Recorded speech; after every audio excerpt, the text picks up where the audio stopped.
सभी मित्रों को गुड मॉर्निंग। आशा है आप सब अच्छे होंगे, स्वस्थ होंगे। तो हम जो बात करने जा रहे हैं वो बात करेंगे अपराध शास्त्र, ये परपीड़न का जो टॉपिक जो था, क्रिमिनोलॉजी विक्टिमोलॉजी, उस टॉपिक के ऊपर हम आज 5 जो क्वेश्चन है उनको और करेंगे। तो आइए ज़्यादा समय न लेते हुए सीधा टॉपिक पे आते हैं। तो आज का जो हमारा पहला प्रश्न है वो है क्या कि अपराध किसे कहते हैं। तो आइए ज़्यादा समय न लेते हुए सीधा हम टॉपिक पे पूछते हैं कि अपराध किसे कहते हैं। आइए, सीधा प्रश्न है कि अपराध किसे कहते हैं। तो आइए देखते हैं कि अपराध का मतलब क्या है। जब सरकार या देश कोई कानून बनाता है, ठीक है, जब सरकार या कोई देश क्या बनाता है, कानून बनाता है, तो वह लोगों की भलाई और सुरक्षा के लिए होता है। क्या होता है? कानून लोगों की भलाई और सुरक्षा के लिए होता है। अगर कोई व्यक्ति जानबूझकर उस कानून को तोड़ता है और ऐसा काम करता है जिसकी कानून इजाजत नहीं देता, तो कानून की नजर में वह क्या बन जाता भाई? अपराधी बन जाता है। और उसका वह काम क्या बन जाता है? अपराध कहलाता है। इस बात को याद रखना, ठीक है। तो अपराध क्या है? कई बार सीधा प्रश्न पूछा जाएगा आपको कि अपराध क्या है। तो कोई देश या सरकार कानून बनाती है, वह कानून लोगों की भलाई और सुरक्षा के लिए होता है। अगर कोई व्यक्ति जानबूझकर उस कानून को तोड़ता है और ऐसा काम करता है जो कानून की इजाजत के बिना है भाई, यानी कि कानून की इजाजत के विरुद्ध है भाई, तो वो क्या बन जाता है? वो व्यक्ति अपराधी बन जाता है और उसके द्वारा जो किया गया काम जो है वो क्या बन गया? अपराध कहलाता है। इस बात को आप ध्यान रखें। उदाहरण देखते हैं, किसी की चोरी करना भाई, ठीक है, यानी कि चोरी करना अपराध है। कानून में चोरी करना क्या है? अपराध। बीएनएस की धारा 330। किसी को बिना बात के मारपीट करना यानी कि हिंसा करना भी कानून में अपराध है। किसी का खून करना, हत्या करना 101, ये भी क्या है? अपराध है। किसी को धोखा देना या फ्रॉड करना, ये भी क्या है? अपराध है। तो ये हमने अपराध के बारे में जानकारी देखी। ये सब ऐसे काम हैं जो समाज में गलत माने जाते हैं और कानून इनकी सजा मिलती है भाई। कानून में क्या मिलती है? इनकी सजा मिलती है, ठीक है। अपराध की मुख्य विशेषताओं के बारे में हम चर्चा करते हैं। तो यह कैसे तय होती है कि कुछ अपराध है? तो अपराध की मुख्य विशेषताएं भाई आइए देखते हैं। किसी भी काम को अपराध साबित होने के लिए मुख्य रूप से 2 चीजें होनी जरूरी है, यानी कि कोई भी काम उसको अपराध साबित होने के लिए 2 चीज होनी जरूरी है। कौन कौन सी? पहला तो है बुरा इरादा, यानी कि गलत काम। आपका इरादा क्या है? बुरा है भाई, ठीक है। व्यक्ति ने कोई ऐसा काम किया हो जो कानून की नजर में गलत हो भाई, तो पहली बात तो आपका बुरा इरादा। दूसरा है कानून का उल्लंघन किया हो भाई, वह काम देश के किसी प्रभावी कानून के खिलाफ हो और उसके लिए सजा का प्रावधान हो।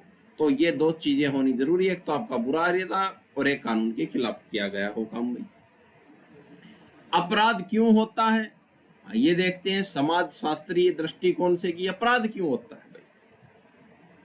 शुरुआत में जो परिभाषा आपने पढ़ी, अपराध एक आवश्यक बुराई है, ठीक है।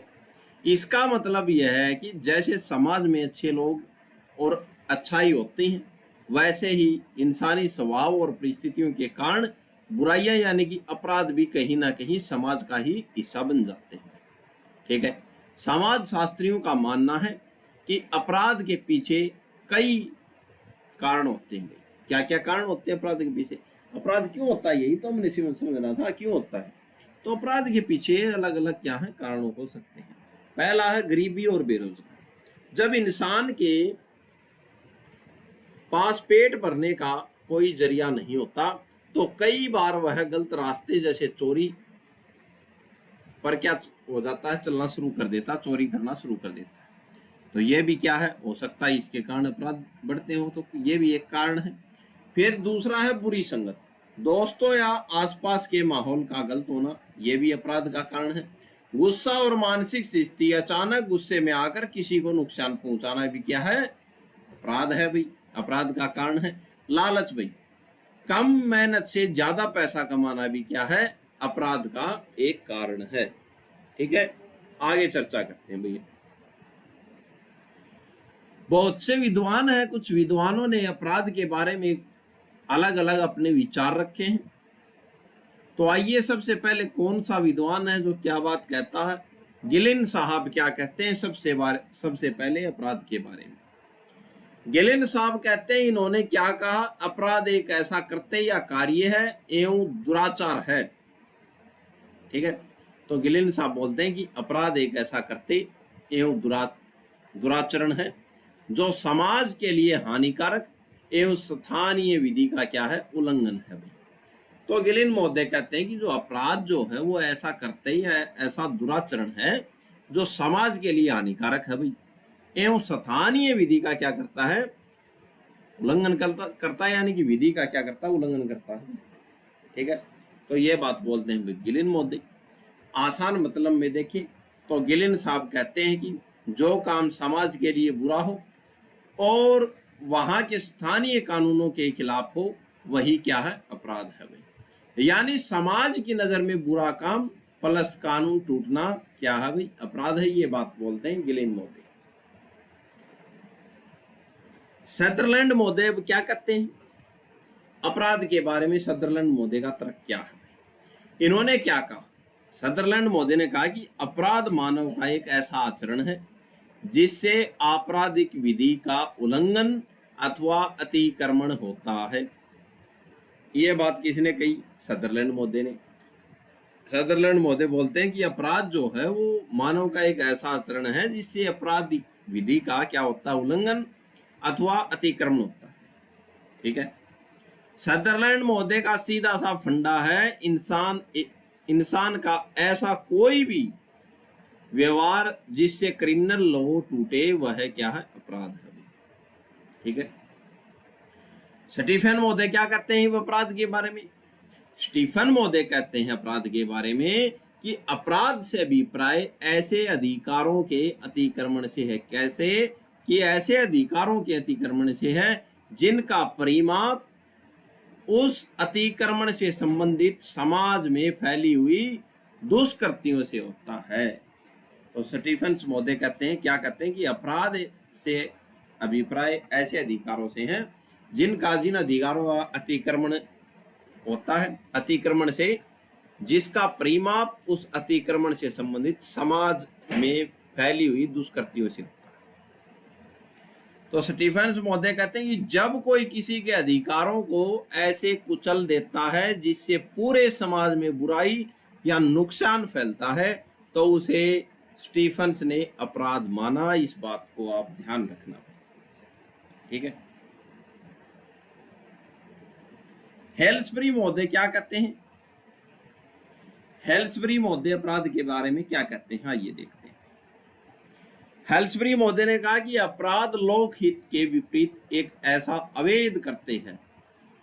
हेल्सबरी साहब बोलते हैं कि अपराध जो हो लोकहित के विरुद्ध, लोगों के हितों के विरुद्ध क्या है, एक अवैध करते हैं, गलत काम है, जिसे कारित करने वाले को विधिनुसार दंड दिया जाता है।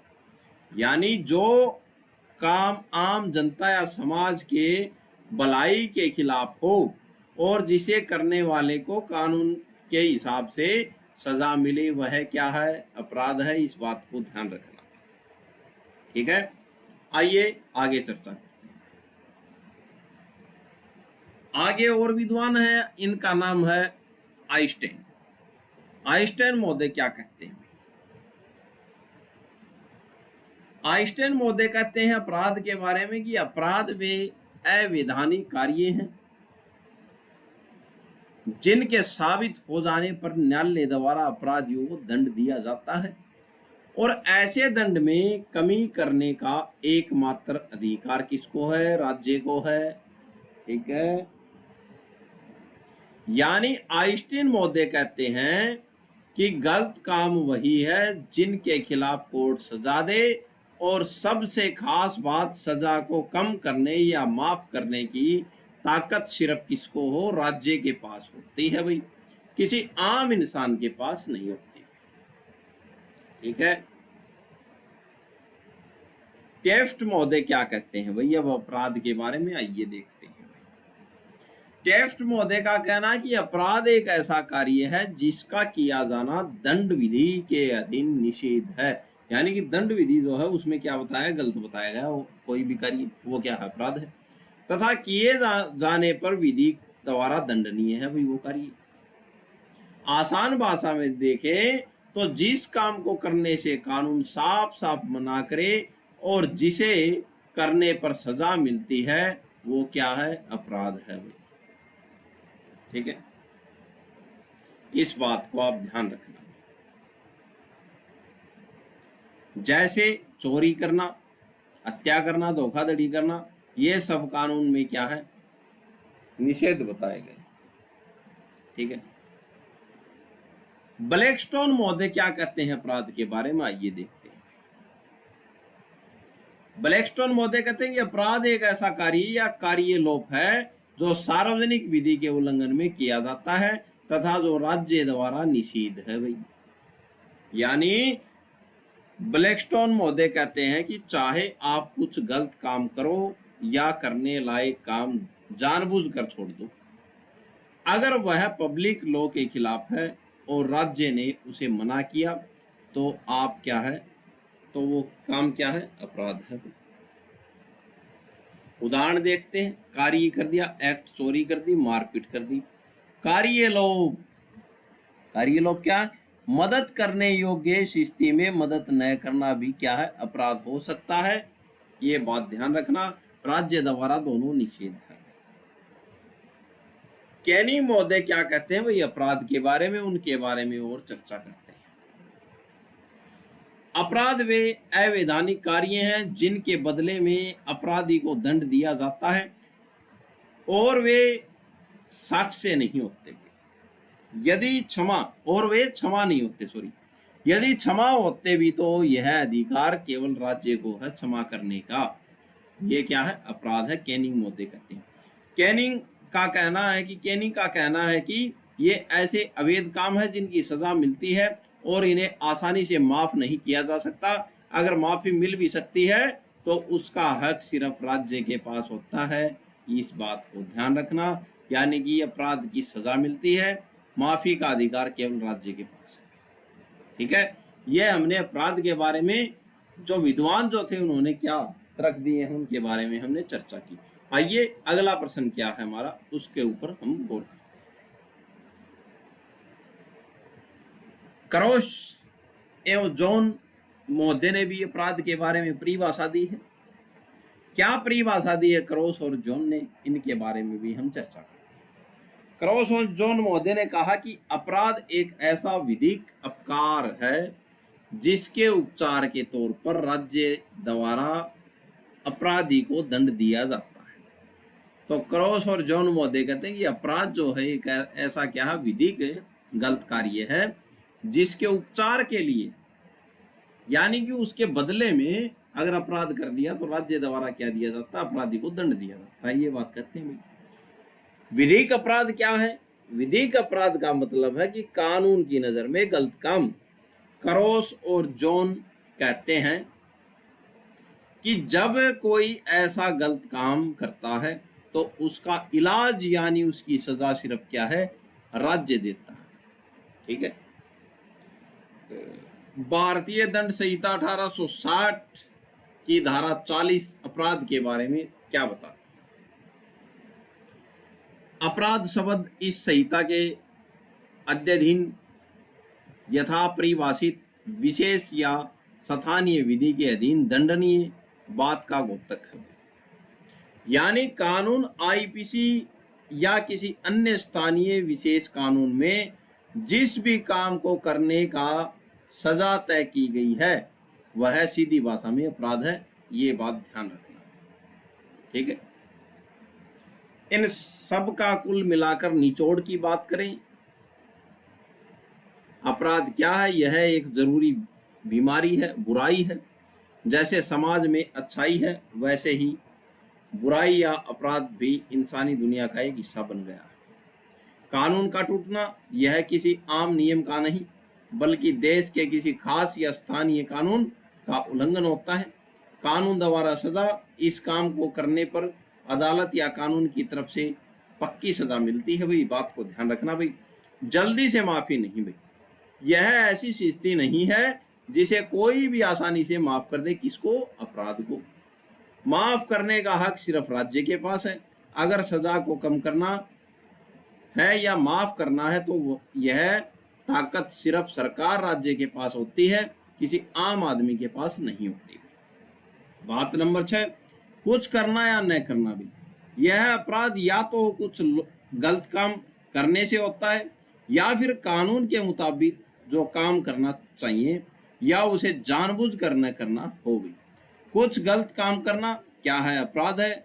करने योग्य काम को भी न करना क्या है? अपराध है। इस बात को ध्यान रखना। अब पुलिस प्रशासन का क्या काम है? अपनी ड्यूटी करना। कोई भी अगर व्यक्ति आए तो उसका समाधान करना, अपराधी को पकड़ना। और ये अपराधी को पकड़ नहीं रहे तो इनका काम क्या है? काम क्या है इनका? अपराधी को पकड़ना। लेकिन ये क्या कर रहे हैं? कार्य का लोप कर रहे हैं, तो ये भी क्या है? अपराध है। बात को ध्यान रखना। ठीक है, आगे चर्चा करते हैं भाई। एक केस देखते हैं। गांगुला मोहन रेड्डी बनाम स्टेट ऑफ आंध्र प्रदेश, 2010 का मामला था। क्या बात कही इसमें सुप्रीम कोर्ट ने? सुप्रीम कोर्ट ने साफ कहा कि आत्महत्या यानी कि सुसाइड खुद में कोई अपराध नहीं है। इस 2010 के केस में, गांगुला मोहन रेड्डी बनाम स्टेट ऑफ आंध्र प्रदेश के केस में, सुप्रीम कोर्ट ने साफ कहा था कि आत्महत्या खुद में कोई अपराध नहीं है। क्या मामला था? गांगुला मोहन रेड्डी बनाम स्टेट ऑफ आंध्र प्रदेश के केस में सुप्रीम कोर्ट के ऐतिहासिक केस में अदालत ने साफ किया कि आत्महत्या खुद में कोई अपराध नहीं है। इस मामले में सुप्रीम कोर्ट ने कहा कि आत्महत्या करना कोई अपने आप में अपराध नहीं। ठीक है, आइए देखते हैं ऐसा क्यों कहा। इसके दो मुख्य कारण हैं। कानून में परिभाषा नहीं है इसकी। किसकी? आत्महत्या की। कानून जैसे आईपीसी या अन्य किसी दंड विधि में कहीं भी आत्महत्या की कोई ठोस परिभाषा नहीं दी गई है कि आत्महत्या किसे कहेंगे। ठीक है, बात नंबर 2, आत्महत्या करने वाले को सजा नहीं दी जा सकती। कानून का नियम है कि अपराध वही है जिसके लिए अपराधी को सजा दी जा सके। लेकिन सोचो, जो इंसान आत्महत्या कर चुका है यानी कि मर चुका, उसको सजा कैसे दे देंगे? यानी जिसकी जान जा चुकी है उसे अदालत या पुलिस भला कैसे सजा दे सकती है? मरे हुए इंसान को तो सजा ही नहीं दी जा सकती। इसलिए माननीय न्यायालय ने कहा कि आत्महत्या खुद में अपराध नहीं है भाई। 2010 का केस था, केस को ध्यान रखना। लेकिन इसमें एक पेच है भाई। क्या पेच है? खुदकुशी करना यानी आत्महत्या करना तो कानून की नजर में सजा देने लायक नहीं है।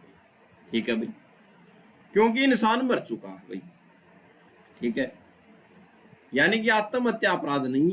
ठीक है, क्योंकि इंसान मर चुका है। लेकिन अगर कोई किसी दूसरे इंसान को आत्महत्या करने के लिए उकसाता है तो आईपीसी की धारा 306, वह उकसाने वाला शख्स अपराधी माना जाएगा और उसे जेल की सजा मिलेगी। इस बात को ध्यान रखना।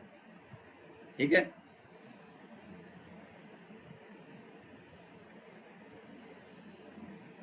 आत्महत्या करने वाला खुद सजा के दायरे में नहीं आता क्योंकि वह बचता नहीं है, वही मरी जाता है। पर आत्महत्या के लिए मजबूर करने वाला आरोपी जरूर कानून की नजर में अपराधी होता है। इस बात को ध्यान रखना। हमने धारा 51, 52, 53, 54 बीएनएस की ये धारा देखी थी। ठीक है, इन बातों को ध्यान रखना, इन्हीं में ये, और आईपीसी में धारा 306 है। आइए आगे चर्चा करते हैं। अब प्रश्न आता है हमारे पास नंबर 2 का कि अपराध के आवश्यक तत्वों के बारे में बताइए। अपराध के आवश्यक तत्व कौन कौन से? अपराध के आवश्यक तत्व क्या हैं?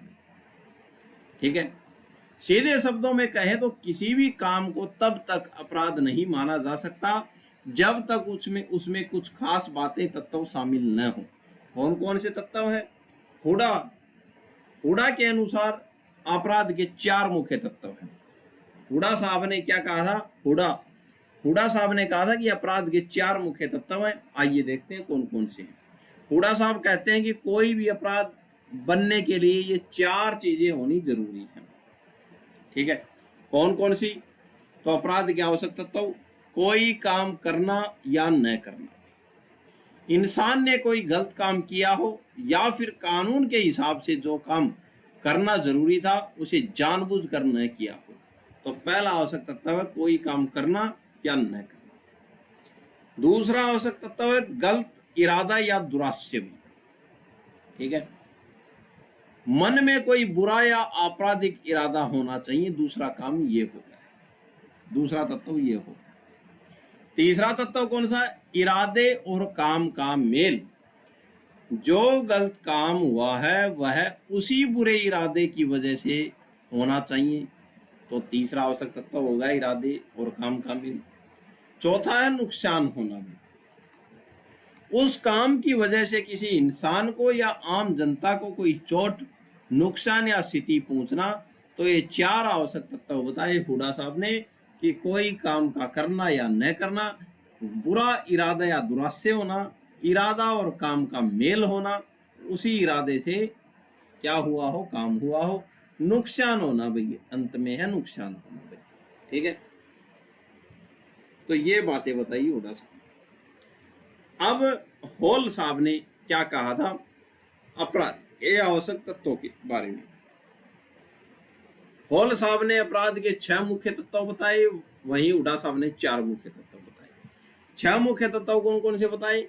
इरादे या लापरवाही से काम करना।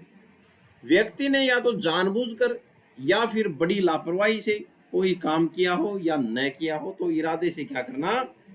इरादा या लापरवाही से काम करना। पॉइंट नंबर 1 क्या बताया? तत्व बताया। दूसरा तत्व बताया कानून के खिलाफ हो गई, वह काम देश के कानून द्वारा माना नहीं हुआ होना चाहिए, यह दूसरा तत्व बताया।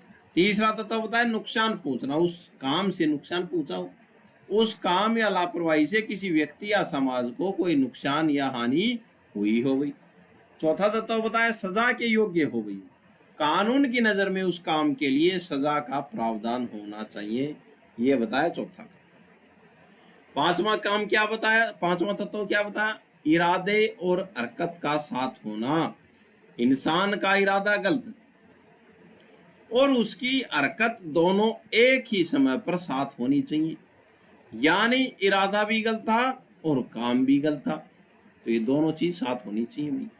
और छठा तत्व बताया वजह और असर का संबंध भाई, जो इंसान ने हरकत की और जो नुकसान हुआ उन दोनों के बीच सीधा संबंध होना चाहिए, यानी उसी की हरकत की वजह से वह नुकसान हुआ हो।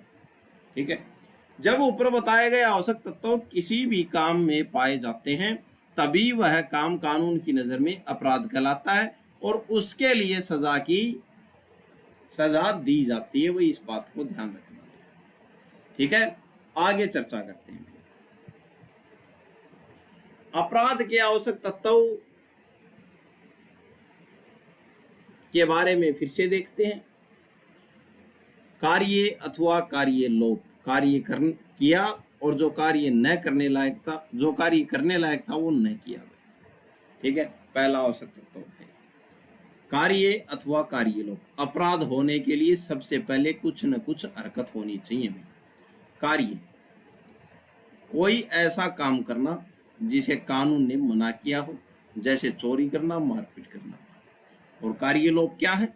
कोई ऐसा काम न करना जो कानून की नजर में आपका फर्ज था, जैसे पुलिस वाले के सामने हो रहा जुर्म चुपचाप देखते रहना जबकि उसे रोकना उस कानूनी कर्तव्य था भाई किसका? पुलिस वाले का। ठीक है, तो ये है अपराध के तत्व भाई, एक तो कार्य अथवा कार्य लोप। दूसरा बताया अक्षमता, हर कोई इंसान अपराध करने के काबिल सक्षम नहीं माना जाता। ठीक है, अगर कोई बहुत छोटा बच्चा यानी कि नाबालिग कोई गलती कर दे या कोई पागल इंसान कुछ कर दे तो कानून उन्हें अपराधी नहीं मानता, क्योंकि उनमें इतनी समझ या अक्षमता नहीं होती कि वे सही गलत समझ सकें। अपराधी वही माना जाएगा जो क्या है, समझदार और वेशक हो। तो दूसरी बात बताई, अपराध के तत्वों में अक्षमता होनी चाहिए, सक्षम होना चाहिए। ठीक है। तीसरा बताया स्वेच्छा, तीसरा तत्व बताया स्वेच्छा। काम अपनी मर्जी स्वेच्छा से या जानबूझकर किया होना चाहिए, वही अपराध माना जाए। अगर किसी को बंदूक की नोक पर डरा धमका करे जबरदस्ती कोई गलत काम करवाया जाए तो उसकी अपनी मर्जी नहीं थी, इसलिए उसने अपराध की श्रेणी में नहीं रखा जाएगा। इस बात को भी ध्यान रखना, क्योंकि बंदूक की नोक पर यह काम करवाया गया था। तो स्वेच्छा होनी जरूरी है भाई अपराध में। चौथा बताया दुरास्य, इंसान का बुरा या आपराधिक इरादा। कानून कहता है कि सिर्फ गलत काम होना काफी नहीं है, दिमाग में गलत इरादा भी हो चाहिए। इसके साथ ही आशय यानी मोटिव भी, उद्देश्य का भी बहुत बड़ा रोल होता है कि किस मोटिव में आके ये काम किया गया, कि आखिर उस इंसान ने वह काम क्यों किया। बुरा इरादा प्लस उद्देश्य बहुत जरूरी है भाई किसी काम को करने के लिए, और यही क्या है, अपराध के तत्व है भाई दुरास्य। पांचवा बताया विधि द्वारा दंडनीय हो। अंत में यह देखना जरूरी है कि जो काम हुआ है वह विधि द्वारा दंडनीय है या नहीं है। किसी कानून का उल्लंघन करने वाला हो, किसी इंसान या समाज को नुकसान पहुंचाने वाला हो, और देश के कानून विधि के हिसाब से समुचित सजा के लायक होगी। ठीक है। तो पहला बताया तत्व अपराध का कार्य एवं कार्य लोप, दूसरा बताया अक्षमता है। ठीक है, इंसान की अक्षमता। चौथा बताया स्वेच्छा से किया गया हो, तीसरा बताया स्वेच्छा से किया गया हो, चौथा बताया दुरास्य, और पांचवा बताया विधि द्वारा दंडनीय हो काम। जब कोई समझदार व्यक्ति अपनी मर्जी से बुरे इरादे से ऐसा काम या लापरवाही करता है जिससे कानून टूटे और सजा बनती हो, तब जाकर पूरा अपराध बनता है। इस बात को ध्यान रखना। ठीक है, आगे चर्चा करते हैं। अब प्रश्न आता है हमारे पास दुरास्य। दुरास्य क्या है भाई, मेंस रिया क्या है? तो देखते हैं। मेंस रिया एक लैटिन शब्द है जिसका सीधा सा मतलब है आपराधिक मन या बुरा इरादा। तो दुरास्य का मतलब है आपराधिक मन या बुरा इरादा। कानून की एक पुरानी और बहुत मशहूर कहावत है, कोई भी कार्य तब तक अपराध नहीं बनता जब तक कि वह बुरे इरादे दुरास्य से न किया गया हो। ठीक है, दुरास्य असल में है क्या, इस बात को देखते हैं कि दुरास्य है क्या। दुरास्य यानी कि बुरा इरादा क्या है। दुरास्य का दायरा बहुत बड़ा है, इसमें से ये सारी गंदी या बुरी मानसिक स्थितियां शामिल होती हैं। कौन कौन सी होती हैं दुरास्य में मानसिक स्थितियां शामिल? पहला है कपट, दूसरा है बेईमानी, तीसरा है द्वेष, चौथा क्या है, लंपटता, और पांचवा क्या है, उतावलापन, छठा बताया उपेक्षा, और सातवां बताया भ्रष्टता। ठीक है, एक को देखते हैं कि दुरास्य में जो है, दुरास्य का दायरा वैसे बहुत बड़ा है, लेकिन इसमें से सारी गंदी या बुरी मानसिक स्थितियां शामिल होती हैं। इनमें से आइए देखते हैं कौन कौन सी। पहला है कपट, किसी को धोखा देने की नीयत हो। दूसरा बताया बेईमानी, बेईमानी से किसी की चीज हड़पना भाई। तीसरा बताया द्वेष, किसी से दुश्मनी या जलन की भावना भी क्या है, दुरास्य है। चौथा बताया क्या, चरित्रहीन या गंदी हरकत करना भी क्या है, दुरास्य है। उतावलापन, किसी सोचे समझे जल्दबाजी में खतरनाक काम करना, ये भी क्या है, दुरास्य है। उपेक्षा, भारी लापरवाही बरतना जबकि पता हो कि इसमें नुकसान हो सकता है, तो ये भी क्या है, दुरास्य है। आपको पता है कि नुकसान हो जाएगा। भ्रष्टता, बेईमानी या भ्रष्ट आचरण, ये भी क्या है, दुरास्य है। ठीक है। जब भी कोई काम इंसान के मन की इन बुरी भावनाओं से किया जाता है, चाहे वो कपट से किया गया हो, चाहे बेईमानी से किया गया हो, चाहे द्वेष से किया गया हो, चाहे चरित्रहीन की वजह से किया गया हो, या उतावलेपन में या उपेक्षा में या भ्रष्टता में किया गया हो, तो वह दुरास्य की श्रेणी में आता है। इस बात को ध्यान रखना। ठीक है। अपराध के साथ जुड़े अन्य मानसिक तत्व कौन कौन से हैं, आइए उनको और देखते हैं कि अपराध के साथ मानसिक जो तत्व हैं कौन कौन से जुड़े हैं। जब भी कोई अपराध होता है तो आरोपी के दिमाग में सिर्फ दुरास्य ही नहीं बल्कि कई तरह की मानसिक स्थितियां होती हैं। इनमें से 7 पॉइंट हम यहाँ पे देखेंगे कि जब भी कोई अपराध होता है तो क्या है, आदमी का जो दिमाग है उस दिमाग के अंदर दुरास्य ही नहीं कई तरह की मानसिक स्थितियां भी होती हैं। तो आइए कौन कौन सी होती। पहला है आस्य। ठीक है।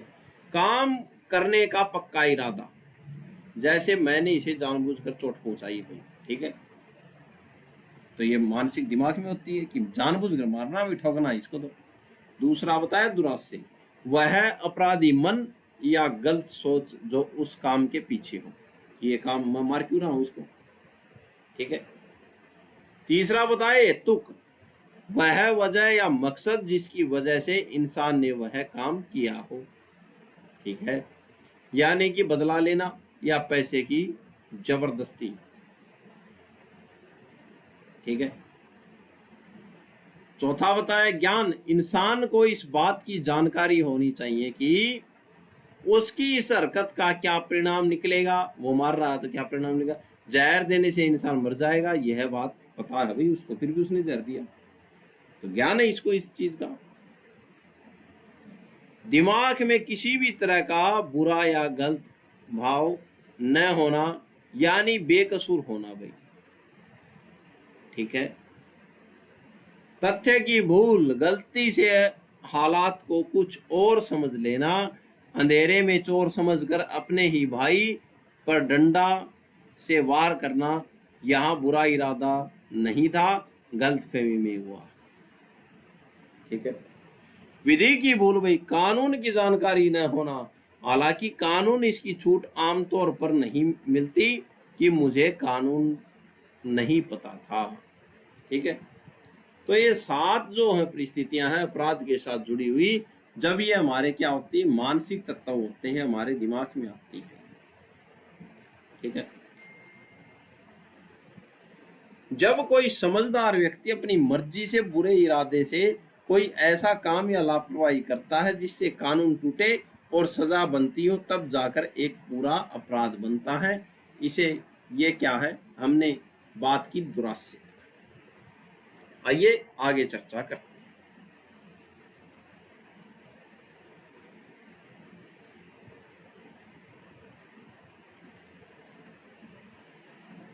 फियोना श्रीखंडे बनाम स्टेट ऑफ महाराष्ट्र का क्या केस था। 2014 का केस था, फियोना श्रीखंडे बनाम महाराष्ट्र का केस। मामला क्या था, इस सुप्रीम कोर्ट के फैसले में अदालत ने यह साफ किया कि केवल गाली गलौच या अपमान करना अपने आप में गंभीर अपराध का मामला नहीं बन जाता। ठीक है। तो किसी ने किसी को गाली दे दी, गाली गलौच कर दी, तो अदालत ने कहा कि अगर गाली गलौच हुई है तो ये अपने आप में गंभीर का अपराध नहीं बन जाता। आसान मतलब समझो, गाली गलौच अपमान। कई बार गुस्से में लोग एक दूसरे को गाली गलौच या अपमानित कर देते हैं। सुप्रीम कोर्ट ने क्या कहा, कानून कहता है कि सिर्फ इतना कह देना काफी नहीं है कि इसने मुझे गाली दी, इसलिए इस पर गंभीर अपराध का केस चला।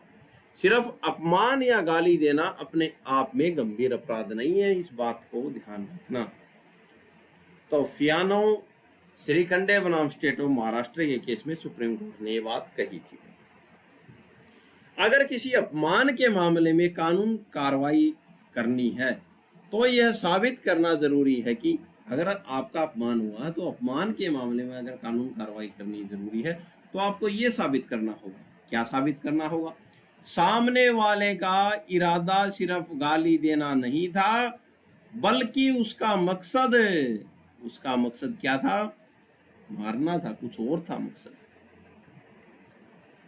और या जानबूझकर शांति भंग करवाना या दंगा फसाद भड़काने के लिए सामने वाले को भड़काना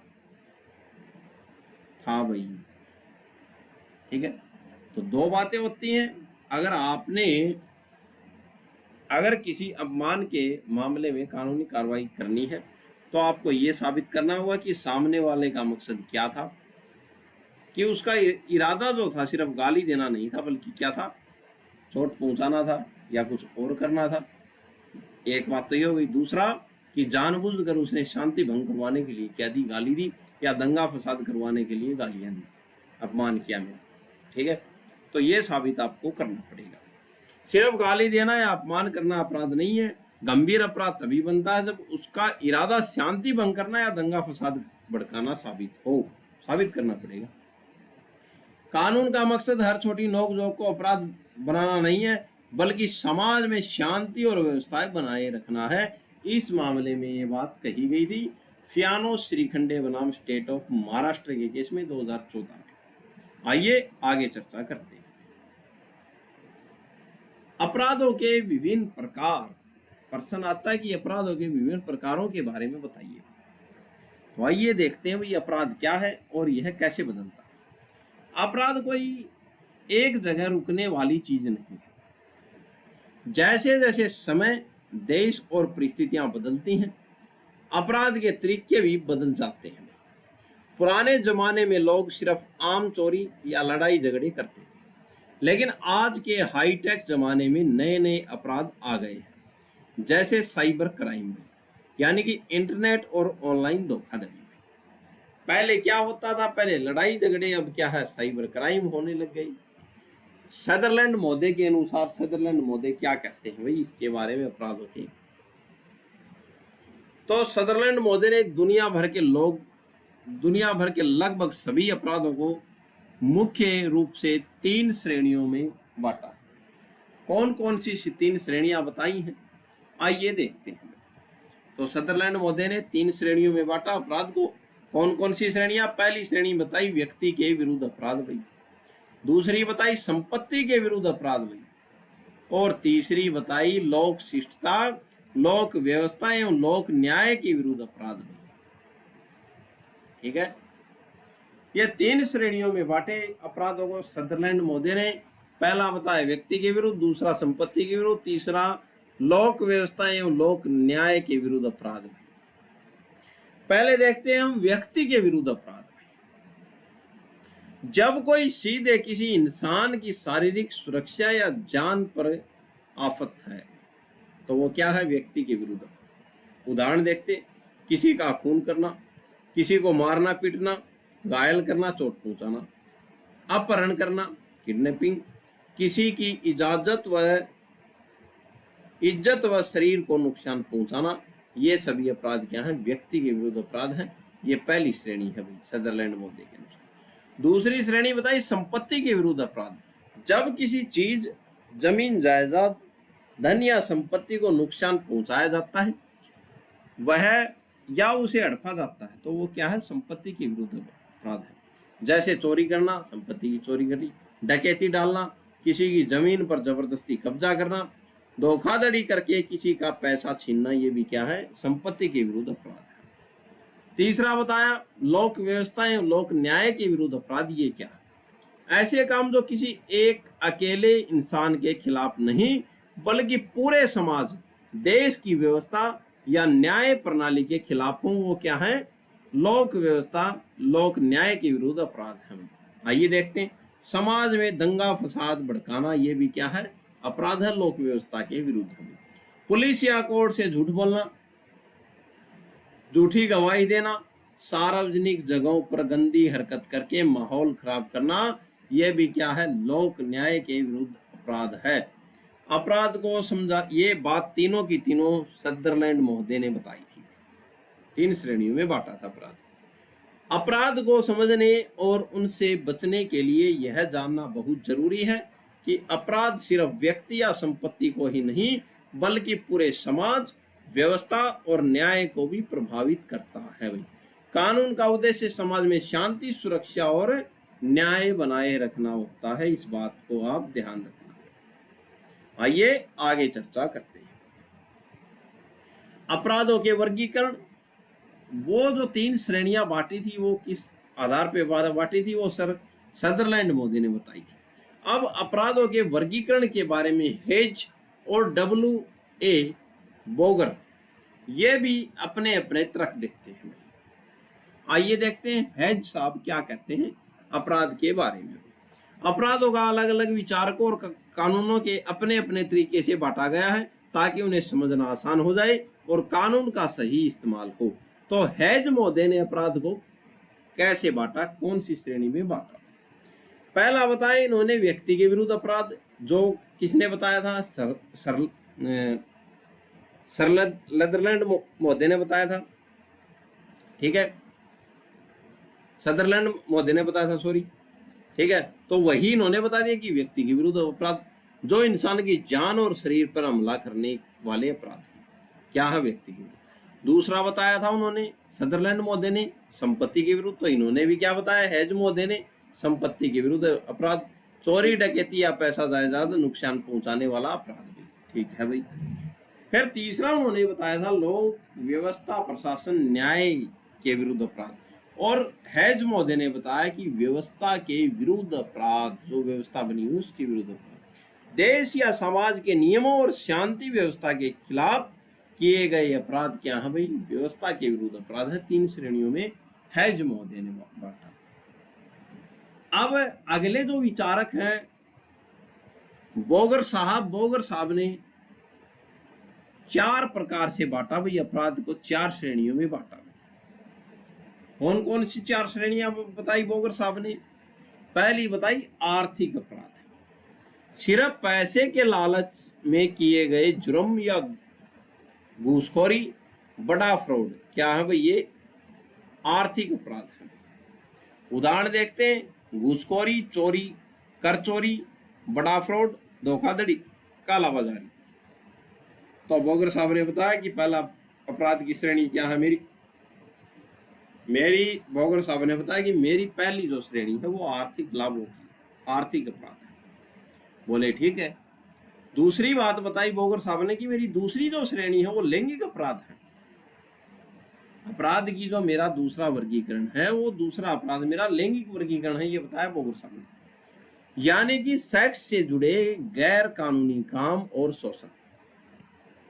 उदाहरण के लिए बलात्कार, यौन उत्पीड़न, अश्लील शोषण, देह व्यापार, अश्लील सामग्री बनाना और फैलाना। ये दूसरा क्या बताया, वर्गीकरण बताया अपराध का बोगर साहब ने। बोले ठीक है। तीसरा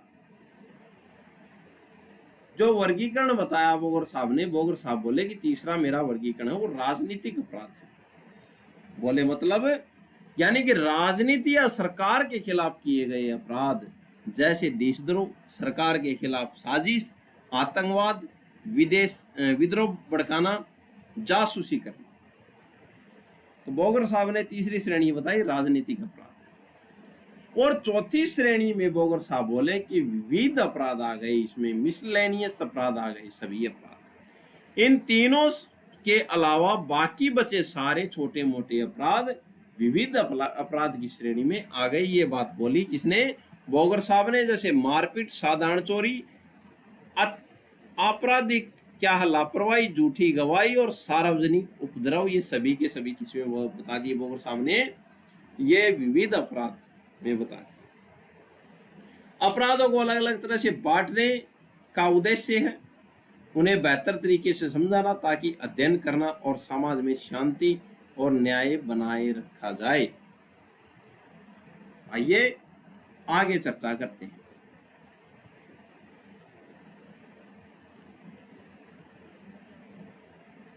अब लेमर्ट मोदे ने अपराध को कुछ श्रेणियों में बांटा। हमने किसका देखा? सदरलैंड मोदे का देखा, होज का देखा, हेज मोदे थे, हेज का देखा, और बोगर साहब का देखा।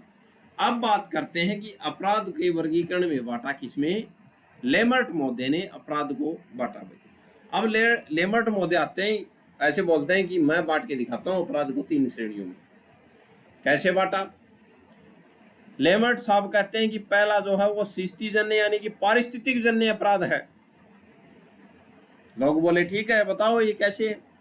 जो प्लानिंग करके नहीं किया जाता बल्कि अचानक किसी खास परिस्थिति या गुस्से में हो जाता है, उसको बताया लेमर्ट महोदय ने पारिस्थितिजन्य या सृष्टिजन्य अपराध। बोले ठीक है, जैसे झगड़े में गुस्से में आकर मारपीट कर देना भाई। लोग बोले ठीक है। दूसरा श्रेणी बताई नियोजित अपराध। लेमर्ट महोदय बोलते हैं कि मेरी दूसरी श्रेणी है नियोजित अपराध। ये क्या है? जो पूरा दिमाग लगाकर प्लानिंग करके शातिर तरीके से किया जाता है उसे बोलते हैं नियोजित अपराध। जैसे बैंक लूटने की पहले से योजना बनाना, वारदात करना क्या है? नियोजित अपराध है। तो दूसरी श्रेणी बताई कौन सी? लेमर्ट महोदय ने नियोजित अपराध। बोले ठीक है। फिर नुला मैं तीसरी श्रेणी बताता हूं मेरी, तो नुला बताओ विश्वासघाती अपराध। तीसरी श्रेणी बताई लेमर्ट महोदय ने कि विश्वासघाती अपराध।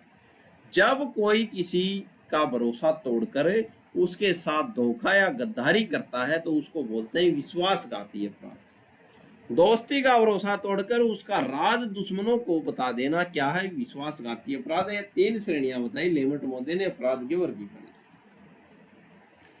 इंग्लिश लॉ क्या कहती है? ब्रिटेन का कानून वर्गीकरण करता है अपराध की। वो क्या कहते हैं? ये इंग्लिश लॉ को आंग्ल विधि को भी देखते हैं। शुरुआत में 2 श्रेणियों में बांटा। अंग्रेजी कानूनों में शुरू में अपराध को 2 भागों में बांटा। कौन कौन से अपराध थे? पहला था कॉमन लॉ के अपराध, जो पुराने रीति रिवाज और पुरानी अदालती परंपराओं से चलते रहे थे। ठीक है भाई, चले आ रहे थे। और दूसरा बताया स्टैट्यूटरी लॉ। स्टैट्यूटरी लॉ के अपराध भाई, जो संसद या सरकार ने नए कानून बनाकर तय किए, ठीक है, उनको बोला गया स्टैट्यूटरी लॉ के अपराध। ठीक है, तो शुरू में तो अंग्रेजी विधि में 2 भागों में बांटा था, कॉमन लॉ और स्टैट्यूटरी लॉ। ठीक है, बाद में 3 श्रेणियों में बांट दिया भाई। फॉर्जरी एक्ट आया था एक 1870 के बाद, 3 श्रेणियों में बांट दिया अपराध को। पहला बताया अधिद्रोह, मतलब देशद्रोह या सरकार के खिलाफ बगावत करना, पहली श्रेणी में बांटा भाई। दूसरा बताया महापराध। ठीक है, यानी कि बहुत बड़े और गंभीर अपराध जैसे हत्या और डकैती, ये दूसरी श्रेणी बताई अंग्रेजी विधि में। और तीसरी श्रेणी में बताई उपअपराध, छोटे मोटे अपराध या हल्की फुल्की गलतियां। तो ये 3 श्रेणियों में बांटा अंग्रेजी लॉ में। वहीं 3 श्रेणियों में लेमर्ट महोदय ने अपराध को बांटा। ठीक है, आइए आगे चर्चा करते हैं। आइए भाई, प्रश्न आता है अब हमारे पास व्यक्ति के विरुद्ध अपराध कौन कौन से हैं, यानी कि मानव शरीर के विरुद्ध अपराध कौन कौन से हैं। आइए देखते हैं। जब कोई किसी दूसरे इंसान की जान, शरीर, इज्जत या शारीरिक स्वतंत्रता पर हमला करता है तो उसे व्यक्ति के विरुद्ध अपराध कहा जाता है।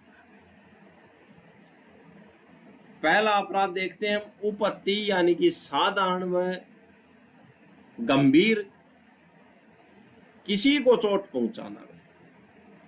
ठीक है, पहला बताया कौन सा? शरीर के विरुद्ध अपराध में उपपत्ति भाई, यानी कि किसी को गंभीर, किसी को चोट पहुंचाना। साधारण उपपत्ति, हल्की फुल्की मारपीट या खरोचाना, ये क्या है? साधारण उपपत्ति है। गंभीर उपपत्ति, किसी की हड्डी तोड़ देना, दांत तोड़ देना या स्थानीय रूप से घायल कर देना, ये क्या है भाई? गंभीर उपपत्ति है भाई। साधारण उपपत्ति में छोटी मोटी चोट आई है, खरोंच आई, मारपीट हो गई। लेकिन गंभीर उपत्ति में हड्डी टूट गई, दांत टूट गए, स्थानीय रूप से घायल हो गया व्यक्ति। संबंधित धाराएं आईपीसी की धाराएं थी ये 319 से लेके 326 तक। ठीक है, आगे बात करते हैं हम। आगे आपराधिक मानववध, हत्या और हत्या का प्रयत्न। ठीक है, यानी कि आपराधिक मानववध, हत्या, किसी की जान लेना, कत्ल करना, हत्या का प्रयास करना, किसी को मारने की कोशिश करना लेकिन उसका बच जाना, यह भी क्या शरीर के विरुद्ध अपराध है।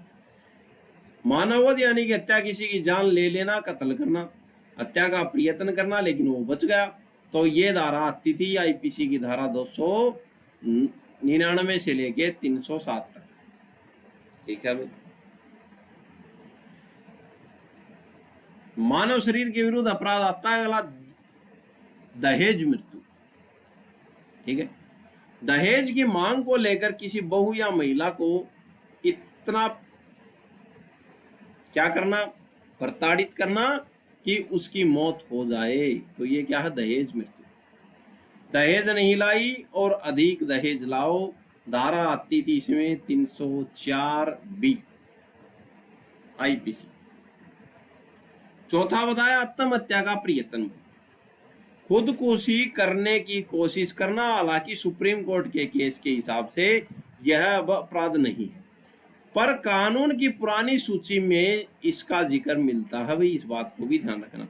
और सुप्रीम कोर्ट का जो केस जो था वो कौन सा था, हमने देखा था, सुप्रीम कोर्ट का जो केस जो था 2010 का केस था वो।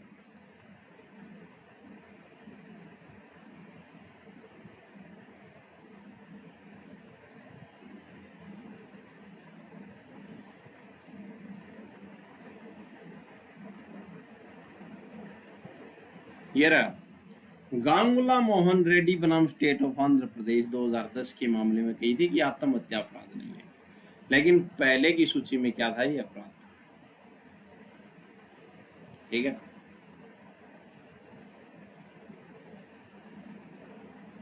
हाँ, तो पहले की सूची में क्या था, ये अपराध था भाई, इस बात को ध्यान रखना।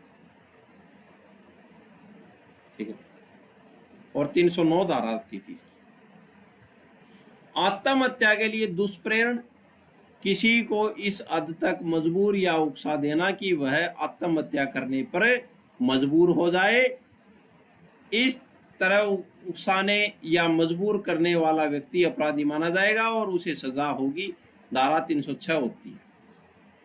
लेकिन आईपीसी में अब जो है, बीएनएस में अब जो है ये धाराएं चेंज हो चुकी हैं। इन सभी अपराधों में किसी व्यक्ति की जान, शरीर, इज्जत या उसकी शारीरिक स्वतंत्रता को नुकसान पहुंचाया जा सकता है, इस बात को आप ध्यान रखना, ये शरीर के विरुद्ध अपराध है।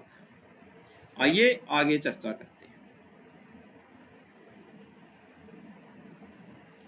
व्यक्ति के विरुद्ध अपराध या मानव शरीर के विरुद्ध अपराध, उदाहरण देखते हैं हम।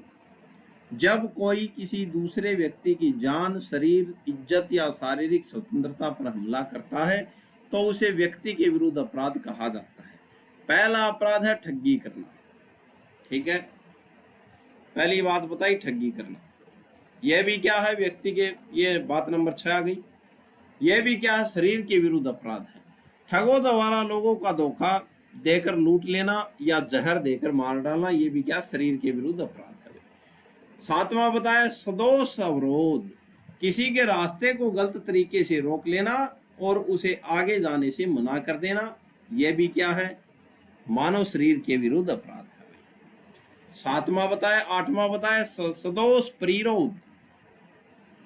ठीक है, यानी कि किसी को एक तय दायरे में क्या करना, जबरदस्ती कैद करके रख लेना, जैसे कमरे में बंद कर देना, यह भी क्या है, मानव शरीर के विरुद्ध अपराध है। 9वां बताया अपहरण यानी कि किडनैपिंग, किसी नाबालिग बच्चे या मानसिक रूप से कमजोर व्यक्ति को उसके माता पिता या संरक्षण की मर्जी के बिना बहला फुसला कर भगा ले जाना क्या है, अपहरण है भाई। ठीक है, 10वां बताया व्यपहरण, किसी भी व्यक्ति को जबरदस्ती बलपूर्वक या धोखे से एक जगह से दूसरे जगह उठाकर ले जाना, क्या है भाई? व्यपहरण। भाई ध्यान रखना, देखो फर्क देखो किडनैपिंग का और क्या है व्यपहरण का। किडनैपिंग में क्या बोला गया? किसी नाबालिग बच्चे या मानसिक रूप से कमजोर व्यक्ति को उसके माता पिता या संरक्षण की मर्जी के बिना बहला फुसलाकर भगा ले जाना या ले जाना, ये क्या है? किडनैपिंग। अपहरण, व्यपहरण क्या है? किसी भी व्यक्ति को जबरदस्ती, कोई भी व्यक्ति हो, बच्चे बच्चे का कोई लफड़ा नहीं इसमें, किसी भी व्यक्ति को जबरदस्ती बलपूर्वक या धोखे से एक जगह से दूसरी जगह उठाकर ले जाना, क्या है भाई? व्यपहरण है। दोनों पॉइंटों को ध्यान रखना, ठीक है। कहीं किसी 45 साल के आदमी को उठा ले जाओ और किडनैपिंग बोलो, अपहरण नहीं है, व्यपहरण है वो, ठीक है। अगला क्या है? मुक्तिधन के लिए अपहरण या व्यपहरण करना, या तो किसी छोटे बच्चे को उठाना या बड़े को, किसी का अपहरण करके फिरौती पैसों की मांग करना, ये भी क्या है? शारीरिक क्या है? मानव शरीर के विरुद्ध ही अपराध है। 12वां बताया आपराधिक बल प्रयोग एवं हमला, किसी पर बिना उसकी मर्जी के हाथ उठाना, धक्का देना या हमला करने जैसी हरकत करना भी क्या है भाई? आपराधिक बल प्रयोग एवं हमला, ये भी क्या है भाई? शरीर के विरुद्ध अपराध है।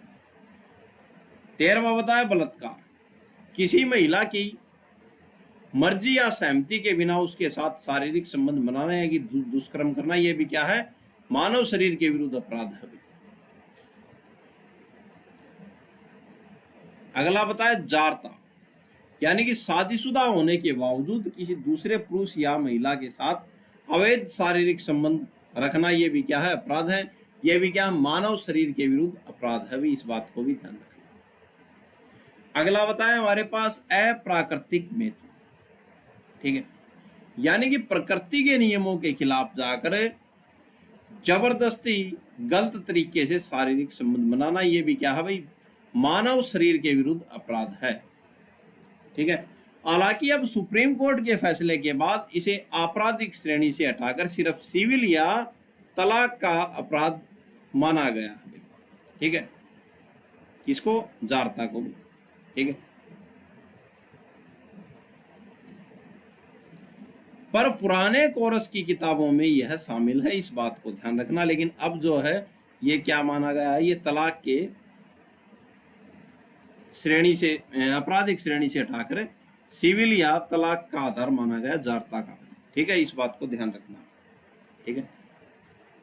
ये सभी अपराध इंसान की जान, शरीर, इज्जत और शारीरिक स्वतंत्रता पर सीधा हमला करते हैं, इसलिए इन्हें व्यक्ति के विरुद्ध अपराध कहा जाता है, इस बात को ध्यान रखना।